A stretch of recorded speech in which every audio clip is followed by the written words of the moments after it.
अनेकांत education सोसायटीचे तुळजाराम चतुरचंद महाविद्यालय बारामती इयत्ता 11वी कला विषय राज्यशास्त्र. मी प्राध्यापक पठाण FA. विद्यार्थी मित्रांनो सर्वांना गुड मॉर्निंग. प्रकरण 3 समता व न्याय आपण पाहत होतो. आधीच्या तासाला आपण या प्रकरणाविषयी बरीच माहितीही पाहिलेली आहे, अभ्यासलेली आहे. तीच आपण पुढे कंटिन्यू करणार आहोत. आपण समतेचा इतिहास पाहत आहोत, म्हणजे समाजामध्ये समता कशा पद्धतीने निर्माण झाली, समतेची सुरुवात केव्हा कुठून झाली याचा आपण अभ्यास करत आहोत. आणि या समतेचा अभ्यास करत असताना आपण वेगवेगळ्या 5 विचारवंतांचा अभ्यास करणार आहोत, त्यांचे विचार अभ्यासणार आहोत. यामध्ये पहिला विचारवंत आपण पाहिलेला आहे ॲरिस्टॉटल. ॲरिस्टॉटल हा विचारवंत आपण अभ्यासलेला आहे आणि त्याचे समतेविषयी असणारे विचार त्या ठिकाणी आपण पाहिलेले आहेत. ॲरिस्टॉटल हा पाश्चिमात्य विचारवंत आहे, ग्रीक विचारवंत आहे. आणि या विचारवंताने त्याच्या दी पॉलिटिक्स नावाच्या ग्रंथामध्ये न्याय आणि समता यांच्यातील परस्पर संबंध स्पष्ट केलेला आहे. परंतु ॲरिस्टॉटल या विचारवंताने समतेची संकल्पना मांडत असताना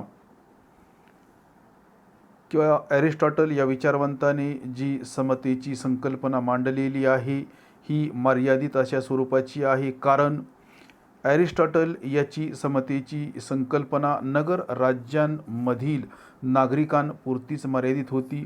पूर्वी जी काही नगरराज्ये होती, अथेन्स असेल, स्पार्टा असेल किंवा इतर जी काही नगरराज्ये होती, या नगरराज्यांमधील जे काही नागरिक होते या नागरिकांपुरतीच ती मर्यादित अशा पद्धतीची होती असे आपल्याला म्हणता येणार आहे. नागरिक या संकल्पनेचा जर आपण विचार केला तर नागरिक या संकल्पनेतून अथेन्समधील परकीय लोक असतील, गुलाम असतील किंवा स्त्रिया असतील यांना वगळण्यात आलेले होते. म्हणजे त्यांना नागरिकत्वाचा दर्जा हा त्या ठिकाणी देण्यात आलेला नव्हता. आणि म्हणूनच आपण असे म्हणतो की त्याने जी ॲरिस्टॉटल या विचारवंताने समतेची जी काही संकल्पना मांडलेली आहे ही मर्यादित अशा स्वरूपाची आपणाला सांगता येणार आहे. त्याच्यानंतर दुसरा जो विचारवंत आहे हा विचारवंत थॉमस हॉब्ज हा विचारवंत आहे. व्यवस्थित आहे का? थॉमस हॉब्ज या विचारवंताने त्याच्या लेविएथन या ग्रंथात नैसर्गिक समतेचा विचार मांडलेला आहे. थॉमस हॉब्ज या विचारवंताने त्याच्या लेविएथन या ग्रंथात नैसर्गिक समतेचा विचार मांडलेला आहे. आणि तो असे म्हणतो की शारीरिक आणि बौद्धिक विषमता असली तरी व्यक्तींमध्ये समता असावी, समानता असावी. कारण आपण जर मानवाचा अभ्यास केला, मानवाच्या विषयी विचार केला तर आपल्या असे लक्षात येते की काही गोष्टी, काही विषमता या निसर्ग निर्मित आहेत, त्याच्यामध्ये आपल्याला बदल करता येणार नाही. मग आपण पाहिले होते की उंच असेल, बुटका असेल, गोरा असेल, काळा असेल, स्त्री असेल, पुरुष असेल, हुशार असेल किंवा ढ असेल, ही जी विषमता आहे ही विषमता निसर्ग निर्मित आहे आणि त्याच्यामध्ये आपल्याला बदल करता येणार नाही. तर थॉमस हॉब्ज हा विचारवंत त्याच्या लेविएथन या ग्रंथामध्ये असे म्हणतो किंवा त्याने त्याच्या या ग्रंथामध्ये नैसर्गिक समतेचा विचार मांडलेला आहे. शारीरिक आणि बौद्धिक विषमता असली तरी हॉब्ज असे म्हणतो की व्यक्तींमध्ये समानता असावी. प्रत्येक व्यक्तीस मनुष्य प्राणी म्हणून काही हक्क असणे महत्त्वाचे आहे. प्रत्येक व्यक्तीला मानव म्हणून समाजामध्ये जीवन जगत असताना काही हक्क असणे, काही अधिकार असणे, काही स्वातंत्र्य असणे महत्त्वाचे आहे, उचित आहे. आणि शासन संस्थेला वास्तविक पाहता व्यक्तीला हक्क कोण देणार आहे, अधिकार कोण देणार आहे, स्वातंत्र्य कोण देणार आहे, तर आपल्याला त्याचे उत्तर सांगता येईल की व्यक्तीला जे काही हक्क मिळतात, अधिकार मिळतात, हे शासनाकडून मिळतात, हे शासन संस्थेकडून मिळतात. म्हणजेच सरकारच्या माध्यमातून व्यक्तीला वेगवेगळ्या प्रकारचे हक्क किंवा अधिकार दिले जातात. मग शासन संस्था किंवा सरकार म्हणजे काय? तर आपल्याला असे सांगता येईल की राज्याच्या सार्वभौम सत्तेचा प्रत्यक्षात वापर करणारी यंत्रणा, राज्याच्या सार्वभौम सत्तेचा प्रत्यक्षात वापर करणारी यंत्रणा म्हणजे शासन संस्था किंवा सरकार होय, गव्हर्नमेंट होय. आणि आपणाला जे काही हक्क दिले जातात, अधिकार दिले जातात, ते शासन संस्थेकडून दिले जातात, सरकारकडून दिले जातात. आणि फक्त हक्क दिले जातात असे नाही, तर वेगवेगळे हक्क दिले जातात आणि त्या हक्कांचे संरक्षण करण्याचे कामसुद्धा शासन संस्थेच्या माध्यमातूनच पार पाडले जाते. आणि म्हणून शासन संस्थेला व्यक्तीला जे काही हक्क दिलेले आहेत, मग ते राजकीय असतील, सामाजिक असतील, आर्थिक असतील, धार्मिक असतील, शैक्षणिक असतील, सांस्कृतिक असतील, आणि अशा सर्व हक्कांच्या माध्यमातून व्यक्तीला आपले व्यक्तिमत्व विकसित करता येते. आणि म्हणून हॉब्जसारखा विचारवंत काय म्हणतो की शासन संस्थेला हे हक्क व्यक्तीकडून काढून घेता येणार नाही, ते देता येतील, परंतु ते शासन संस्थेला कोणत्याही परिस्थितीमधून काढून घेता येणार नाहीत. हा नैसर्गिक समतेचा विचार हॉब्ज या विचारवंताने मांडलेला आहे. म्हणजेच आपल्याला असे सांगता येईल की थॉमस हॉब्ज या विचारवंताने त्याच्या लेविएथन या ग्रंथामध्ये नैसर्गिक समतेचा विचार मांडलेला आहे. आणि तो असे म्हणतो की व्यक्तींमध्ये जरी विषमता असली, फरक असला, भेद असला, तरीसुद्धा त्यांच्यामध्ये समानता असावी. व्यक्तींमध्ये समानता असावी, त्यांच्यामध्ये कोणत्याही कारणांवरून त्या ठिकाणी भेदभाव केला जाऊ नये, असे थॉमस हॉब्ज हा विचारवंत त्याच्या विचारांच्या माध्यमातून स्पष्ट करतो. यानंतरचा जो विचारवंत आहे हा विचारवंत रुसो आहे. रुसो हा विचारवंत आपले विचार व्यक्त करत असताना काय म्हणतो, तर साधारणपणे रुसो या विचारवंताने कृत्रिम आणि नैसर्गिक विषमतांचे विश्लेषण केलेले आहे. रुसो या विचारवंताने कृत्रिम म्हणजेच मानवाने निर्माण केलेली विषमता, मानव निर्मित विषमता आणि नैसर्गिक विषमतांचे विश्लेषण करण्याचा प्रयत्न केलेला आहे. आपण व्यक्तीचा जर विचार केला तर आपल्याला माहिती आहे की व्यक्ती ही समाजप्रिय प्राणी आहे. एकत्र येणे, एकत्र राहणे, समाज करणे, समाजात राहणे ही मानवाची नैसर्गिक प्रवृत्ती आहे. म्हणजेच समूह करून राहण्याची मानवाची जी प्रवृत्ती आहे ही नैसर्गिक अशा पद्धतीची आहे. आणि आपल्याला असे सांगता येईल की समूह जीवनामध्ये सुखाची कल्पना बळावली. समूह जीवनामुळे किंवा समूह जीवनामध्ये मानव जसा जसा समूह करून राहू लागला, त्याच्या या प्रवृत्तीमधून त्याच्या मनामध्ये सुखाची कल्पना सुरू व्हायला प्रारंभ झाला आणि त्यामुळे मानव इतरांवर वर्चस्व गाजवू लागला, निर्माण करू लागला. म्हणजेच मानवाने इतरांवर आपले अधिकार दाखवायला सुरुवात केव्हा केली, तर आपल्याला असे सांगता येईल की ज्या वेळेला समूह जीवनामध्ये म्हणजेच मानवी समाजामध्ये सुखाची कल्पना सुरू झाली, त्यावेळेपासून मानवाने आपले अधिकार किंवा मानव आपले अधिकार इतरांच्यावर गाजवू लागलेला आहे. मानवाच्या स्वार्थी प्रवृत्तीतून खाजगी मालमत्तेचा उदय झाला. मानवाच्या स्वभावामध्ये ज्यावेळेला स्वार्थीपणा सुरू झाला, त्याच्या स्वार्थी भावनेमधून किंवा प्रवृत्तीमधून खाजगी मालमत्तेचा उदय होण्यासाठी सुरुवात झालेली आहे. म्हणजेच मानवाच्या स्वार्थी प्रवृत्तीतून खाजगी मालमत्तेची संकल्पना सुद्धा उदयाला आलेली आहे, असे आपल्याला म्हणता येणार आहे. म्हणजेच हे माझे आहे, हे तुझे आहे, अशा पद्धतीचा स्वार्थ भाव किंवा स्वार्थी स्वभाव मानवाचा त्या ठिकाणी समूहामुळे निर्माण झालेला आहे, असे रुसो हा विचारवंत त्याच्या विचारांच्या माध्यमातून सांगण्याचा प्रयत्न करत आहे. तसेच समाजामध्ये श्रम विभाजन सुरू झाले. तसेच समाजामध्ये समूह जीवनामुळे मानवाच्या गरजा पूर्ण होतात. समूह जीवनामुळे मानवाला संरक्षण मिळते. समूह जीवनामुळे मानवाला त्या ठिकाणी सुरक्षितता प्राप्त होते, विकास करता येतो, सर्व गोष्टी साध्य होतात. परंतु या प्रवृत्तीमुळे त्याच्या मनामध्ये स्वार्थीपणाची भावना सुरू झाली. त्याचप्रमाणे समाजामध्ये श्रमविभाजन सुरू झाले. म्हणजेच एका अर्थाने समाजामध्ये भेदभाव करायला प्रारंभ झालेला होता. म्हणजेच गरीब श्रीमंत अशा प्रकारची संकल्पना समाजामध्ये रुजायला सुरुवात झालेली होती. खाजगी मालमत्ता आणि श्रम विभाजन यामुळे गरिबांचे शोषण सुरू झाले. रुसो हा विचारवंत आपले समतेविषयी विचार स्पष्ट करत असताना समाजामध्ये भेदभाव कसा निर्माण झाला, समाजामध्ये भेदभाव कसा सुरू झाला, गरीब श्रीमंत हा फरक कशा पद्धतीने निर्माण झाला, हे सांगत असताना हा विचारवंत काय म्हणतो की मानवाच्या स्वार्थी स्वभावामुळे खाजगी मालमत्तेची संकल्पना उदयाला आली. समाजामध्ये श्रम विभागणी सुरू झाली.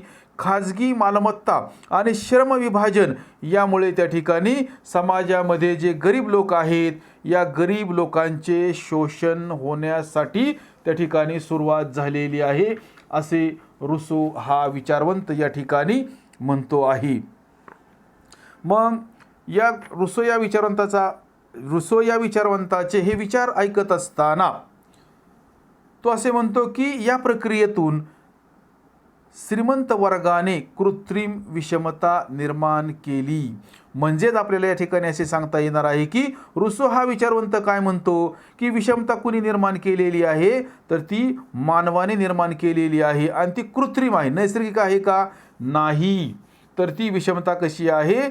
मानव निर्मित आहे. ती विषमता कृत्रिम अशा पद्धतीची आहे. तसेच रुसो या विचारवंताच्या मते शारीरिक रचना आणि क्षमता यामुळे व्यक्तीमध्ये विषमता निर्माण होते. आत्ताच आपण ज्या पद्धतीने पाहिले की काही बाबतींमध्ये विषमता ही निसर्ग निर्मित आहे, हे आपल्याला मान्यच करावे लागणार आहे. तर रुसो हा विचारवंत काय म्हणतो की मानवाची एकंदरीतच असणारी शरीर रचना आणि त्याची असणारी क्षमता यामुळे व्यक्तीमध्ये विषमता निर्माण होते. म्हणजेच मानवाची बुद्धिमत्ता असेल, त्याची शरीररचना असेल, त्याची कुवत असेल, त्याची पात्रता असेल, त्याची क्षमता असेल, या सर्व गोष्टींच्या माध्यमातून व्यक्तींमध्ये विषमता निर्माण होते. रुसो या विचारवंताने नैसर्गिक कायद्यामार्फत समता निर्माण करण्याचा विचार मांडलेला आहे. रुसो या विचारवंताने नैसर्गिक कायद्यामार्फत समता निर्माण करण्याचा विचार मांडलेला आहे. रुसो हा विचारवंत असे सुद्धा म्हणतो की जेवढ्या प्रमाणामध्ये शास्त्र व कलेची वाढ होत गेली, त्याच प्रमाणामध्ये मानवी मन भ्रष्ट सुद्धा झालेली आहे. रुसो या विचारवंताने काय विचार मांडलेला आहे की मानव हा स्वार्थ कसा झाला, मानवाचा असणारा स्वभाव, मानवाचं असणारं मन भ्रष्ट कशा पद्धतीने झाले. तर रुसो हा काय म्हणतो की ज्या प्रमाणामध्ये प्रगती झाली, ज्या प्रमाणामध्ये आधुनिकीकरण आले, ज्या प्रमाणामध्ये शास्त्र व कलेची वृद्धी होत गेली, त्याच प्रमाणामध्ये मानवी मन हे भ्रष्ट होत गेले. अशा पद्धतीचा विचार रुसो या विचारवंताने मांडलेला आहे. रुसोने आणखीन एक चांगल्या पद्धतीचा संदेश मानवी समाजाला देण्याचा प्रयत्न केलेला आहे. आणि रुसो हा काय म्हणतो, तर रुसोने निसर्गाकडे चला असा मानव जातीला संदेश दिलेला आहे. म्हणजेच एकंदरीतपणे रुसो या विचारवंताने समाजामध्ये विषमता कशा पद्धतीने निर्माण झाली हे सांगितलेले आहे आणि ही विषमता कमी करण्यासाठी रुसो याने नैसर्गिक कायद्यामार्फत समता निर्माण करण्याचा विचार हा सुद्धा त्या ठिकाणी मांडलेला आहे. त्याच्यानंतरचा विचारवंत जो आहे, याच्यानंतरचा जो विचारवंत आहे हा विचारवंत कार्ल मार्क्स हा विचारवंत आहे. 20व्या शतकातील राजकीय, सामाजिक आणि तात्विक चर्चेवर आपल्या विचारांचा ठसा उमटविणारा हा जर्मन विचारवंत आहे.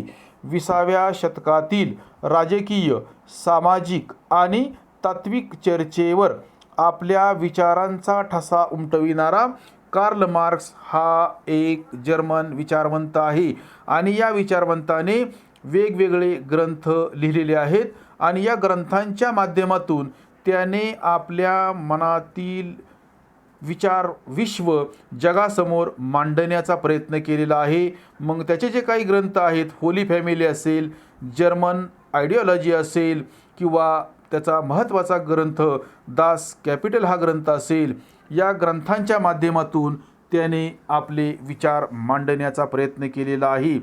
कार्ल मार्क्स या विचारवंताने उदारमतवादी समतेची संकल्पना नाकारून समाजवादी समतेची संकल्पना मांडण्याचा प्रयत्न केलेला आहे. कार्ल मार्क्स या पाश्चिमात्य विचारवंताने उदारमतवादी समतेची संकल्पना नाकारून समाजवादी समतेची संकल्पना मांडलेली आहे. म्हणजेच आदर्शवादी विचार सोडून त्याने आत्ता जी काही परिस्थिती आहे या परिस्थितीवर त्याने भाष्य करण्याचा प्रयत्न हा त्या ठिकाणी केलेला आहे. मार्क्स या विचारवंताने समाजवादी समतेची संकल्पना स्वीकारून वर्गविहीन समाज निर्माण करणे म्हणजे समता होय. या ठिकाणी समतेची व्याख्या सांगत असताना कार्ल मार्क्स हा पाश्चिमात्य विचारवंत काय म्हणतो तर समाजवादी समतेची संकल्पना स्वीकारून किंवा कार्ल मार्क्स या विचारवंताने समाजवादी समतेची संकल्पना स्वीकारून वर्गविहीन समाज निर्माण करणे म्हणजे समता होय अशी समतेची संकल्पना मांडलेली आहे. समाजामध्ये जीवन जगत असताना त्याने काही घटकांना महत्त्व दिलेले आहे. समाजामध्ये जीवन जगत असताना कार्ल मार्क्स या विचारवंताने काही घटक महत्त्वाचे मानलेले आहेत, काही घटकांना महत्त्वाचे स्थान दिलेले आहे. त्यामध्ये प्रामुख्याने कामगार वर्गाची शोषणापासून मुक्ती. व्यवस्थित आहे का? त्याने जे विचार मांडलेले आहेत तर त्या विचारांमध्ये त्याने कामगार वर्गाला शोषणापासून कशा पद्धतीने मुक्त करता येईल, त्याच पद्धतीने समाजामध्ये जी काही साधनसंपत्ती आहे या साधनसंपत्तीचे विकेंद्रीकरण कशा पद्धतीने करता येईल किंवा समान वितरण कशा पद्धतीने करता येईल, समान वितरण म्हणजेच समान वाटप कशा पद्धतीने करता येईल या संकल्पनांना त्याने महत्त्वाचे स्थान दिलेले आहे. म्हणजेच त्याने आपले विचार मांडत असताना कार्ल मार्क्स या विचारवंताने आपले विचार मांडत असताना कामगार वर्गाला शोषणापासून मुक्त करणे तसेच समाजामध्ये जी काही साधनसंपत्ती आहे या सर्व साधनसंपत्तीचे विकेंद्रीकरण करणे किंवा त्याचे समान वाटप करणे या संकल्पना महत्त्वाच्या मानलेल्या आहेत. समाजातील अशा प्रकारच्या वातावरणामधून जी समता निर्माण होईल ती उदारमतवादी समतेपेक्षा वेगळ्या स्वरूपाची असेल असा विचार कार्ल मार्क्स या विचारवंताने मांडलेला आहे.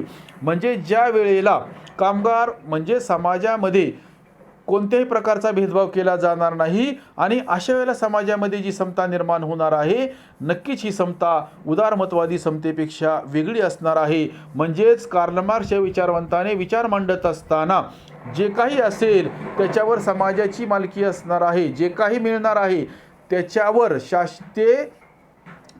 शासनाची मालकी असणार आहे आणि या ठिकाणी खाजगी मालमत्तेला वाव असणार नाही. अशा पद्धतीचा विचार मांडण्याचा प्रयत्न कार्ल मार्क्स या विचारवंताने केलेला आपल्या लक्षात येतो.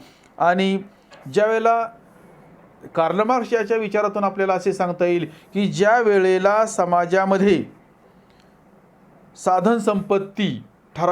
साधनसंपत्तीच्या बाबतीमध्ये ठराविकच वर्गाची मक्तेदारी बनते त्यावेळेला समाजामध्ये ठराविक वर्ग श्रीमंत होतो आणि बहुसंख्य लोक त्या ठिकाणी गरीबच राहतात आणि त्याच्या माध्यमातून समाजामध्ये आहे रे आणि नाही रे अशा पद्धतीचा वर्ग निर्माण होतो आणि त्याच्या माध्यमातून समाजामध्ये असंतोषाचे वातावरण निर्माण होण्यासाठी मदत होते.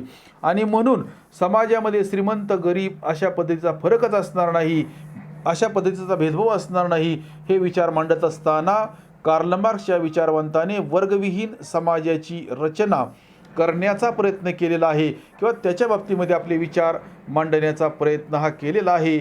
तर विद्यार्थी मित्रांनो, आज आपण याच ठिकाणी थांबणार आहोत. राहिलेला भाग आपण नंतरच्या तासाला पाहणार आहोत.